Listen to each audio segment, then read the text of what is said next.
press start recording for the YouTubes as well, since this is a key I requested.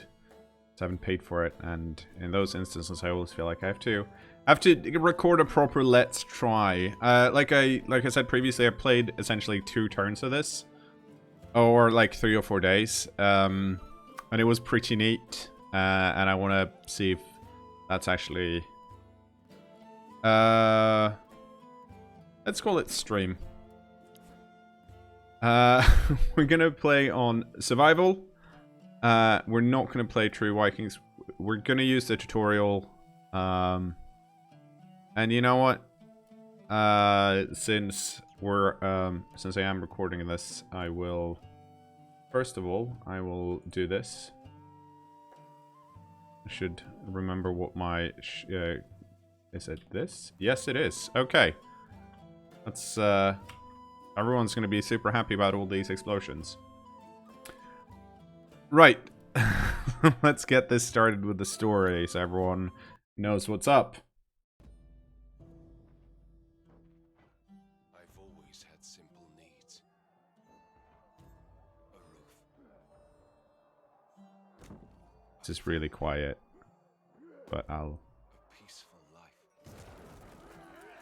But, like the skalds sing, you can't always get what you want.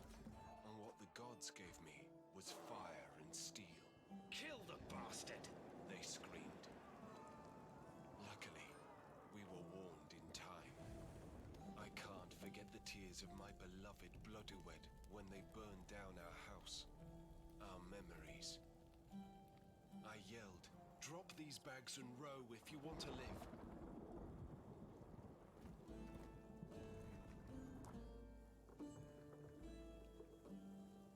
We barely escaped on a stolen It's super quiet. I don't know why, and no destination.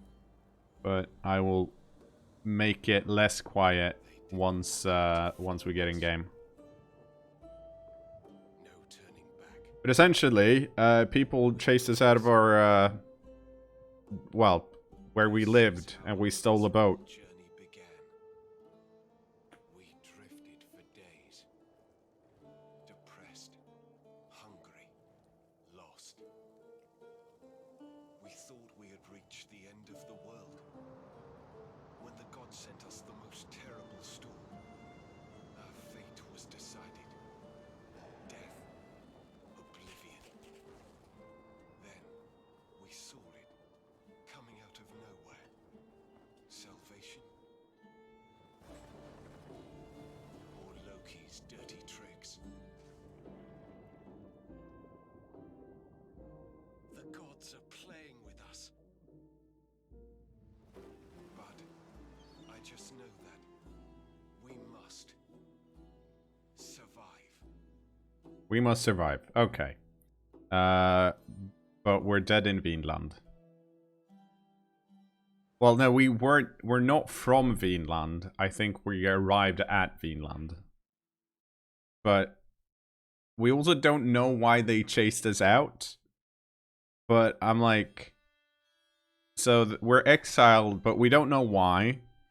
And they managed to steal a boat. And also it's told from the story of the husband, but we don't actually play as the husband, we play as the whole family. I will, for the YouTubes, I will probably make that section a bit louder. But for everyone else, I'm gonna... Bloodwed. Kari, Mora, where are you? I'm not gonna read all of this, but... This is Bloodwed. That's... These two are married. Eirik. This took me a while to figure out, but this is Bloodwed's sister. And, well, that's their kid. And she is very teenager. I'm gonna...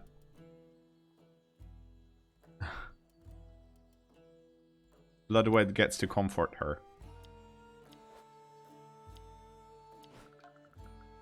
So she's less depressed now. I'll explain this in a bit.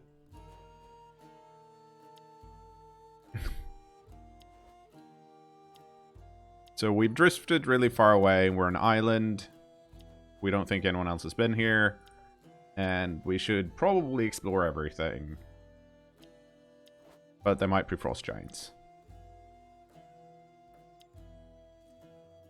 Yep, so... The forest was as silent as themselves. The atmosphere was getting tense. Track! And...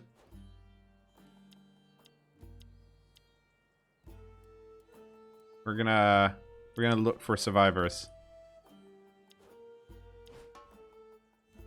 We found some bones! So that's nice. And everyone gets depressed. Survivors of what?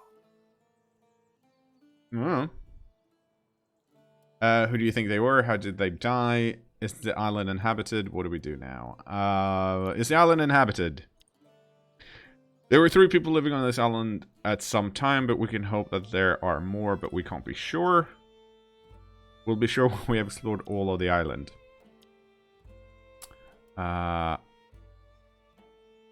Who do you think they were? Who cares? They're dead now, says Moira. Maybe they were shipwrecked on this island like us long ago. How did they die? They did not die in their bed, and they died at the same time, more or less. One got his skull smashed in by a blunt weapon. There must have been a struggle. What do we do now? Now we try our best to survive. There's no hope of turning back to our home. Only fire and steel awaits us there. So we must start a new life here. It may be a land of new possibilities for us as long as we stick together. Which, Moira, everyone's like, yay, nice. I'm thankful to Frigg to be able to endure this hardship with my husband, my dear sister, and my daughter. I was like, wow, that's very nice. This is no actual gameplay yet. You'll see gameplay soon. There are two main gameplay loops. But we're getting the story, essentially. And it's actually... If I understand it correctly...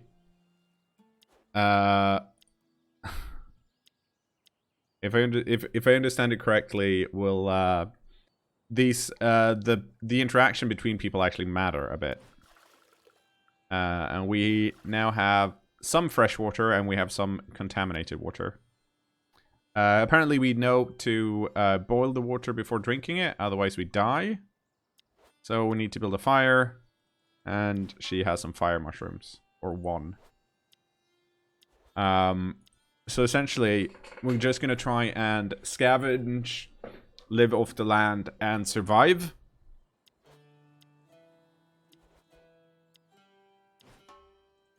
Kari found some wood for us, so that's nice. And some stone.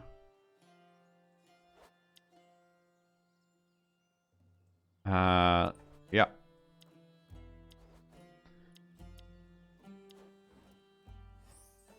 So let me, before we do anything else, let me see if I can...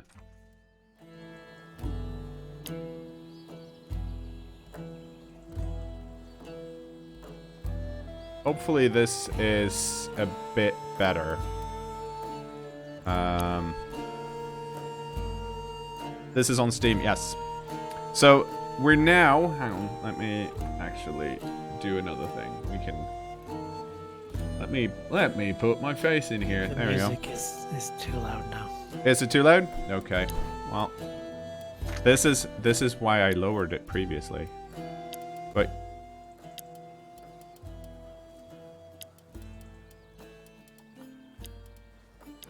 how about now? I don't know if you can. This is a lot of back and forth. I realize that. It was okay. Let's just do this. Let's put the music back up a bit. Okay. So hopefully this is fine. I'm gonna read some of this now because I think it's important. Because it took me a while to figure everything out. Well, it took me a while to, and I still don't know after having played like 4 days, if I'm doing everything the proper way. Dead in Vinland is a turn-based game, so you can always take your time to think. Each day is divided into 3 phases, morning and afternoon, during which your characters can perform various tasks around the camp, and night, where they can discuss, eat, drink, and rest. Your most critical resource are your fire and your water. Always keep an eye on that level. Click this button to access fire and water management. Right now, the fire is completely off. You can light the fire with using 5 woods and 1 tinder. Once lit, you only need to feed it some wood when its intensity decreases. Be careful, though. Without fire, the family won't hold for long. Tinder is pretty scarce.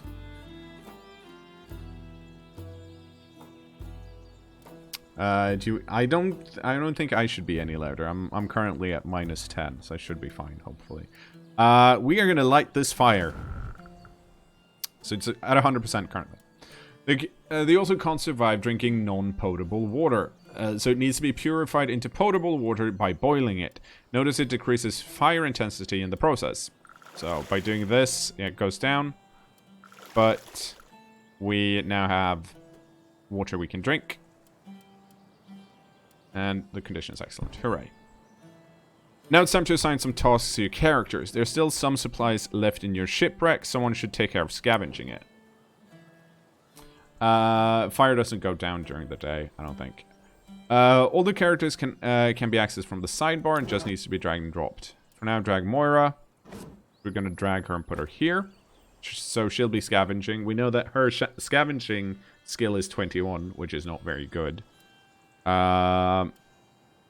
Now we are gonna drop Bloodowed over here to collect water. She's a lot better at scavenging. They're using the same skill for this.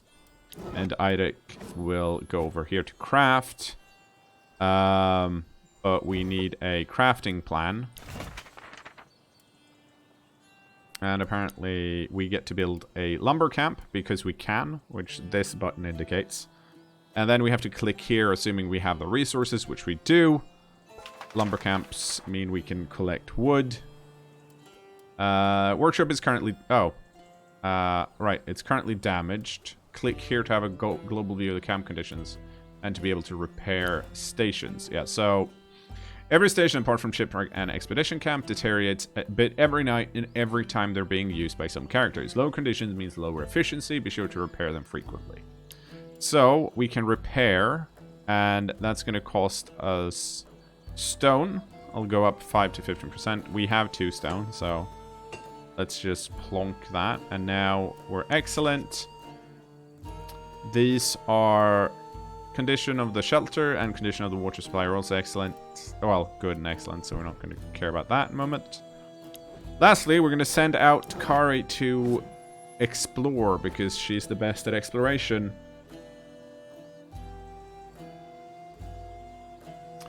Finally, all the characters have something to do. You just need to let the time flow and observe the outcome of each activity, which means we click here.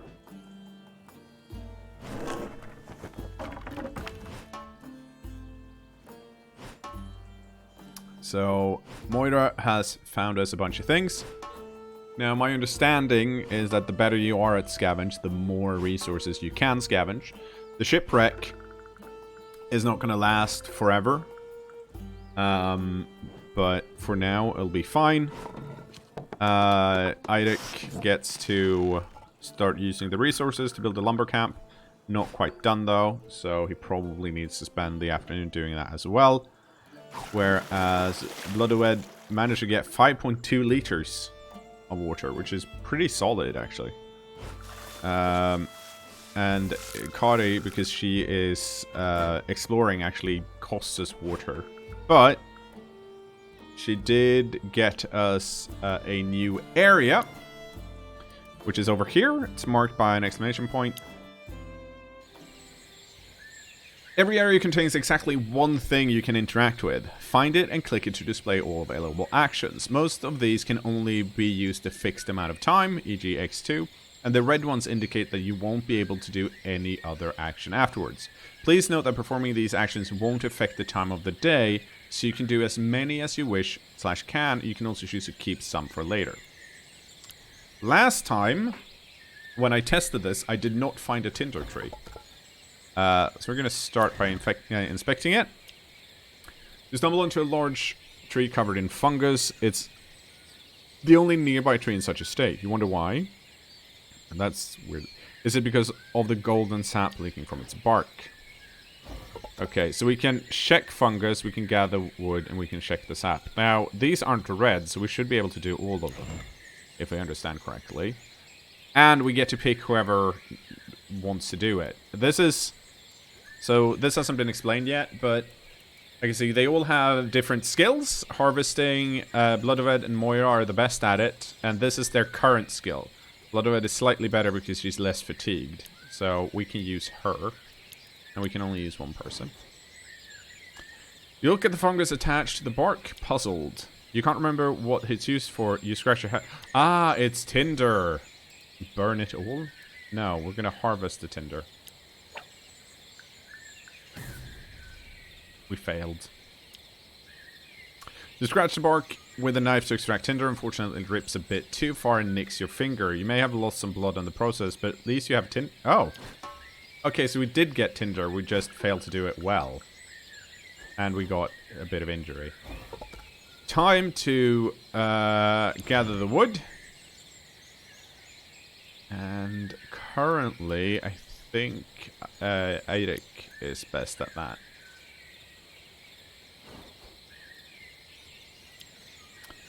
The tree is not in very good health, so finding good branches is tricky, but you're up to the challenge. You start selecting healthy wood. Nice. Free wood. Sure, let's try and gather some more. Oh, we did it. You find a good piece of wood. You pull it out of the trunk slowly, careful not to dislodge any strange-looking fungus. And we got better at forestry. And we got more wood. Excellent. Oh shit, we are... I mean, we're tired. But we are forestry champions. Let's have a look at the sap as well. We actually... No, we can let Bloodred do that as well. It's very sticky with a nice light amber color and a sugary smell. You lick the sap and it tastes amazing! It's sweet as honey. Ooh! Gather some. Come on, come on, come on. Yes! This is a way better tree than compared to what I've got before.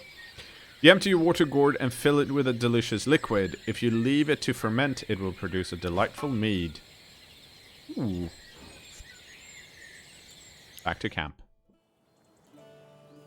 Some items are usable, which means they can be used instantly on any character. Those are very helpful in keeping them up and running, so you should definitely remember to use them. You can access the Use Item pop-up via the sidebar or by clicking directly on a character.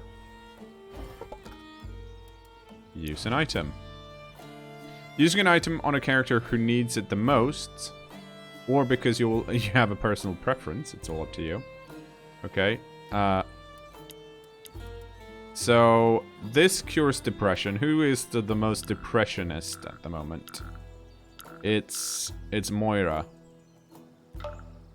There we go. Let's see, what else do we have? That's sickness. No one's really that sick. Mead! Oh, 50% minus 20% and excited. And drunk. Oh, wow. Mead is pretty solid to get rid of depression. I don't think we need to do that now, though. In order to manage properly the family's well-being and efficiency, your most valuable asset is the character sheet, where you'll find all the pieces of information you need about each character. You can access the character sheet via the sidebar or by clicking directly on the character. Character sheet! The health of a character is... This is the tricky bit. The health of a character is composed of 5 distinct parts, and if any of these goes all the way up to 100%, the character dies. If one of the 4 family members die, the game is over. So none of the people I currently have can be allowed to die, and I realize I'm currently covering a bit of this, so we're gonna get rid of my face. So fatigue, hunger, sickness, injury, and depression. Every character has different strength expressed by their skills. Skills will increase over time when being used. So, our innate skills and our acquired skills. Skills are grouped into 4 categories, each of which can be negatively affected by different elements of the health of the character. Yeah, so currently, mental because I'm tired and depressed. I'm not as high as I could be. Physical is fatigue and injury. Concentration is fatigue and hunger. And endurance is fatigue and sickness. So these are, as you can see, Eirik here is... He is decent at fishing and hunting, forestry, scavenging, exploration. He's pretty smart and wisdom, all things considered, compared to Bloodwen, who is decent constitution. She's great at cooking, she's better at scavenging, and she's also pretty smart. Moira, healing, beast handling, sneaky, super smart. Harvesting, gardening, and carry, very agile, very stealthy, decent at hunting, decent exploration, scavenging. She's very brave. But there's also traits. So she is relentless, which is minus 25% to fatigue increases. I'm not entirely sure how this works. But she is. She can't stay in one place, so she gets less XP from healing, cooking, fishing, and gardening. She has 10% to hunger increases. I guess that means they're more likely to suffer a hunger increase, and she's less likely to suffer a fatigue increase, but I'm not 100% sure. She's also bad with beasts. I think the same is... Nope. I'd assume when the hunger happens, she just gets more hunger. Possibly. Like I said, I'm not 100% sure. But that's also how it very well could be. In any case, every task in the camp is associated to a skill, and a character with higher skill yields better result. You should now be able to plan the next phase on your own, leaving the characters to their current tasks and swapping them around depending on the skills and needs, use item and repair stations. So, we currently have Bloodwen on water, if we need more water. We have Eirik on crafting, who's actually... Wait, hang on. How... Is anyone else good at crafting? You're 24 at crafting. Bloodwen's 25. And how are you in, like, scavenging compared to Bloodwen? Nope, you're way worse at that. So we might as well keep you here. Moira, I know, is not good at scavenging, but the only thing we can do is scavenge the boat and get water. But we might actually... We might swap Bloodwen and Moira, because we already have a decent amount of water, right? And we're going to keep Kari on that for now. We're also going to get ourselves some more drinking water. And put that fire up. 4 liters is fine for now. And I'm going to run out and see what happens. So hopefully we should get more stuff by using Bloodwed. We got some fabric. That's nice. More raw fish. Ooh, arrows. I don't know what to use arrows for, but I'm sure they're good for something. Shooting stuff. Probably, yeah. Eirik is crafting, and the lumber camp is done. The island is covered in beautiful forests. Finding trees is not a problem, but cutting trees and bringing them back to camp is. Enables wood cutting for 1 character. So now we can cut wood, which is pretty great. And Moira scavenges. Yeah, so she got like half the water that Bloodwen got. And now Kari's drinking some of it. But we have discovered a new area. Sun is fading. Time for the family to make final arrangement before the night, during which they'll chat, drink some water, eat a bit, and sleep. There is nothing set in stone, but a good rule of thumb is to have some food, approximately 1 potable water per person, and ensure that fire intensity is high enough so it won't die down during their sleep. Just click end of day when everything's taken care of. We're going to go over here first, though. Because this seems to be... Ooh, a wheat patch. Let's inspect it. Wild wheat is growing here. It's vibrant color, promising tasty grains. Now, we can... I'm going to hunt here. And I'm going to hunt with Kari. And we're going to lie in wait because we're very stealthy. Hooray! You find the perfect spot to hide within the wheat patch. Rather comfy and undetectable. You wait for hours, but nothing moves. You wait so long you end up falling asleep. Maybe you were a bit too comfy. So we lose some fatigue. You walk in by a small rodent climbing over your face to reach the wheat. Praise the gods your luck. You catch the animal and break its neck. So now we have some raw meat as well. I think we're going to leave the harvesting because I don't think we need it right now. Right. Natural resources are not infinite. Some stations rely on these. The more you use, the more they're used, the less resources they yield and more strenuous the task will become. They will replenish over time, so this is also something we can check out later. But I wanted to see... Is it camp conditions? No. It's not. Inventory. Yes, so we have bones, we have raw fish, and we have raw meat. We also have fish bait, so maybe at some point we can fish. Yeah, so this is essentially the sequel to Dead in Bermuda, for those that don't know it. It says at the start that, hey, even if you played Dead in Bermuda, you probably want to go through the tutorial, because this is a bit different. We will get ourselves some more water, and we'll get the fire up some more. And, whoops, and then we're going to end of day it. So everyone's a bit bummed out. Bloodwed, that's enough for today. Come in, time to grab a bite and try and sleep a little. You can start without me. I want to consolidate this shelter some more. You shouldn't overdo it, Eirik. The shadows are already dancing with us. No, really, I can't. I must do it. It's my fault if you... Yeah, so... I don't actually know what the blue heart means, but we'll look at that in a bit. So... Eric is depressed because people are being, you know... I'm assuming it's the relationship between them. Yeah, he thinks it's all his fault. And Bloodwed wants Car to stay at camp. Car, of course, doesn't want to do that.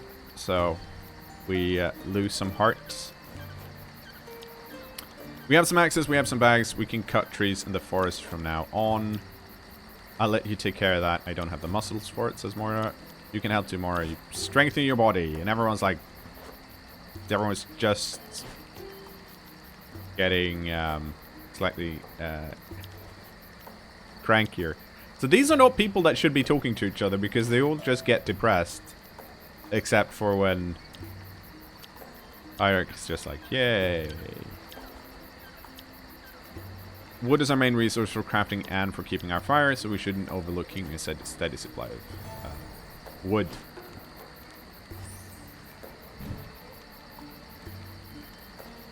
So, every night the characters will most likely be dehydrated. The more potable water you give them, the more likely they will rehydrate. Staying dehydrated means penalties, and dehydration will worsen after the next day. If they reach dehydrated 4 and they're still not rehydrated that night, they will die. Drag and drop allocated ration on each of them, and finally click the next button. Now, Eirik isn't dehydrated, so I essentially, this time around, I'm just gonna give them all 1 liter, because that's gonna stop them from being dehydrated. You can gamble and ration it, but it's riskier, and we have decent amount of water at the moment, so they just get to be not dehydrated anymore. You also need to split whatever edible stuff they have. Different foods have different effects. Most of the food is perishable, so a good part of it will rot before the end of the night. They might be better off getting the most value out of it right now. Drag and drop foods on each of them until satisfied, then proceed to the end of the night by clicking the next button. Yes, we can see that they have 17, 20, 19, and 16. Now, this can give sickness, this can give a bit more sickness. Let's see. So 20 to 50% of the stock will turn into rotten food. So they're essentially the same. This one is slightly more... Well... Have some fish, everyone. I assume that's because it's raw. And you can Yes, actually cook it. I would assume so too. You will get to eat the this as well. So everyone's... No one's hungry. She's a bit gluttonous though, which is unfortunate. We can't cook it right now because we don't have a cook pot. And our fire went down, so we need to collect wood. So we still have 3 raw fish and we have 1 rotten food. We can't do anything with the rotten food at the moment though. Yeah, as far as I know, you can actually recruit people because I've seen screenshots with more people sitting on the benches. Today's weather's sunny. During the day, no special effects, but at night, the fire intensity goes down between this. And we'll lose that amount of fatigue. Now, let's see. Something's preventing some station actions from being carried out. Oh, yes. So, since we've fixed our crafting last turn, we need to choose a new crafting plan.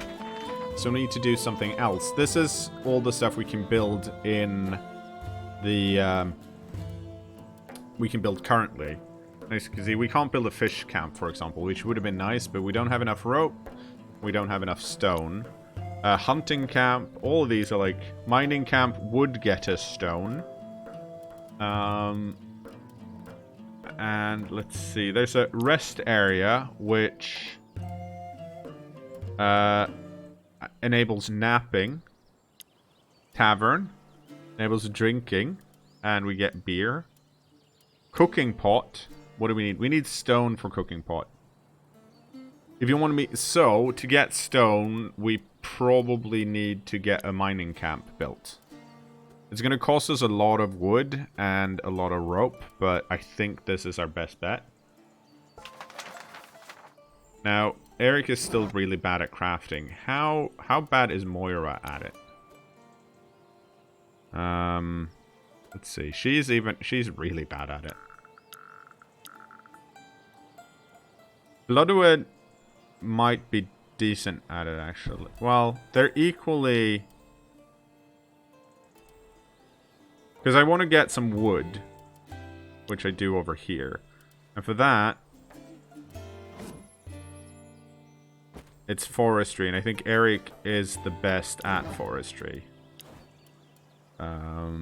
Yeah, he's got 41. Actually, Kari's decent at forestry too, so if I don't want to explore, let's do that, and then we'll put Eric back on here.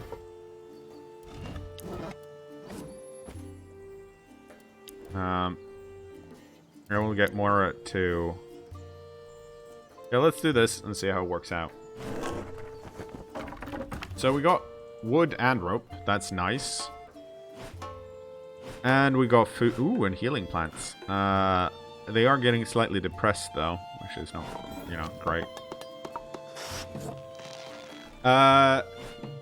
Do they... Well, their level, I don't think improves their skill as such, but, you know, yes, using whatever skill improves their skill. So sometimes you won't... Like, it's probably good for Moira to do some scavenge just to get more of it.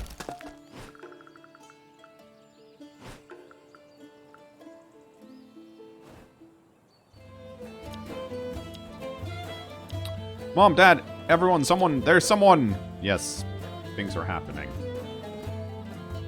Actually, I should put my face somewhere else later on. A small group of armed men enter camp. Eirik and Bloodwind step up, raising their arms in sign of peace. Wolves at the door. A huge muscular man walks in front of the group, a giant axe in his hand. 3 skulls are hanging from his leather belt. Iric's gonna speak up because he's the reluctant hero. Welcome, stranger. We come in peace. Our ship wrecked on the shore a few days ago. Brave. You talk like women, wimp. Okay. Say welcome to my axe, coward. As he says these words, he swings his axe with fury, wounding a surprised Eric. Then everyone charges into battle. Who will fight?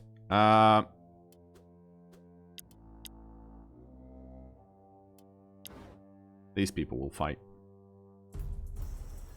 Because I wanted to get to this part, because this is the other gameplay loop. There is turn-based fighting in this. Which is pretty neat. So, fights are turn-based. Characters have an initiative value determining the turn order. Some initiative equal random... Same initiative equal random order. You can check the turn order at the top of the screen. It refreshes at the beginning of each turn. About your health. Your character has 2 health bars. These 2. And at the end of the battle, lost grey hearts above 10 HP won't have any lasting consequences on them. But every red heart lost will result in more injury and chances to get a wound. Battle skills. Each skill requires its character to be in a given row to be used. And there's some easily... they can easily switch between melee and range row by using the move skill.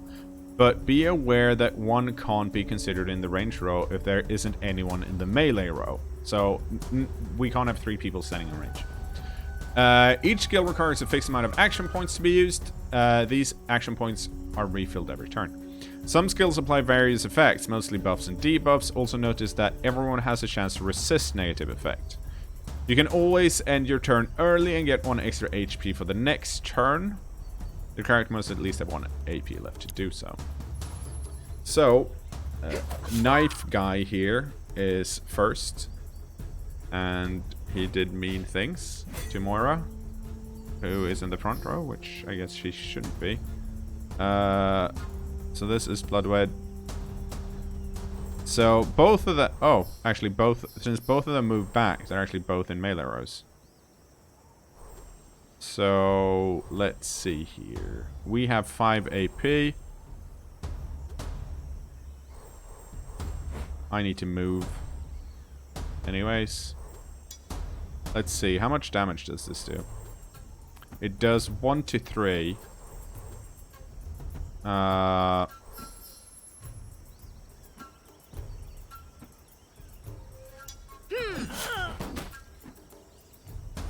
And then we are going to put an impenetrable wall on Moira because Moira doesn't have any... She doesn't have a shield.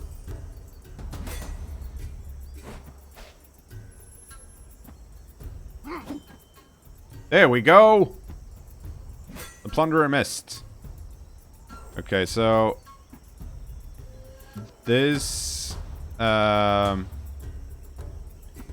So any target in melee row. Attack 80 damage. Okay. War cry. All allies in current row. Target any in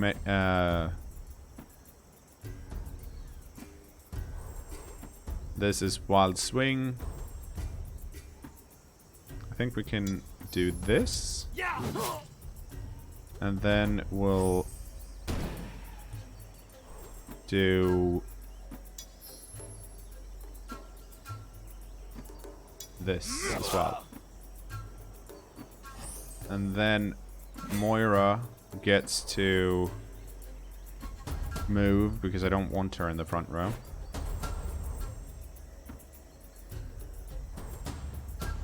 And then we will... This is...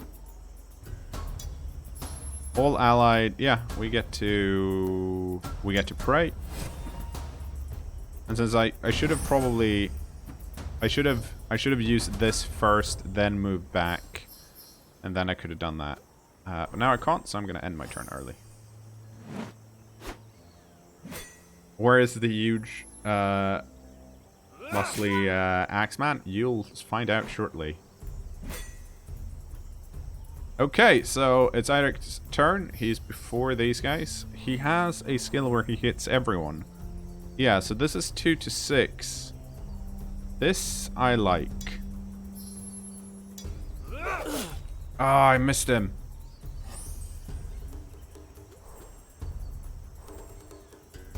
Oh.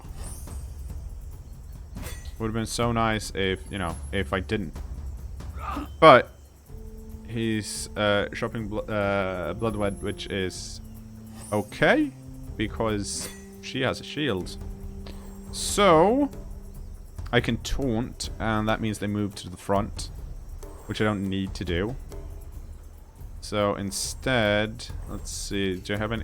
So this does 2. I can do this, hopefully. Yep, kill that guy. And then we can shield bash this dude. Nice. So we got both of them. Moira's wounded. We gained some crap meals. A lot of... we gained 1 rope and 2 fabric.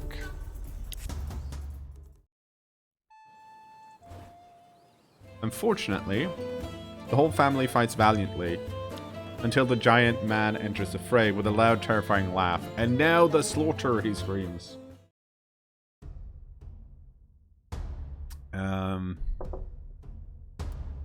We're actually going to swap people because, well, are we?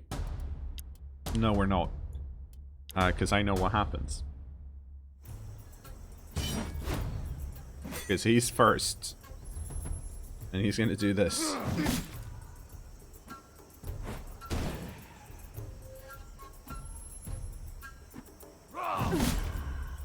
Because Björn Headcleaver is fucking brutal.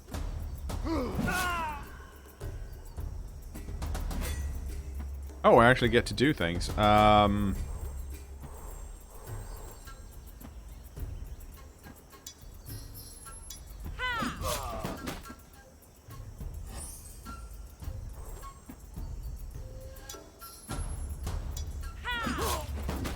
I keep hitting, but I'm not doing any damage. You'll find out why soon enough. So he's going to stun and repel, which worked out great for him. And he's going to do it again. And we're defeated. So, Moira got a black eye, unfortunately.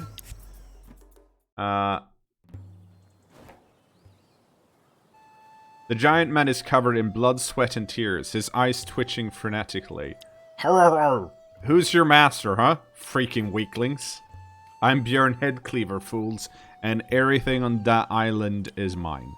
So you are mine, mud-eaters. I'll explain just once, cause me don't like the talking. So keep your ears opened. You will live until I declare you're of no use to me, then your tiny freaking heads will add to me collection. Every 7 moons, one of my stupid underlings will come. You'll pay him tribute. Understood. You're already lagging behind. I want 10 woods in 5 days. If I'm happy with what I receive, you may live another week, or maybe not. Understood, dimwits? Your life's mine, and no way out. Only the valleys of hell. Ha! And one last piece of advice. There are men of mine patrolling the woods.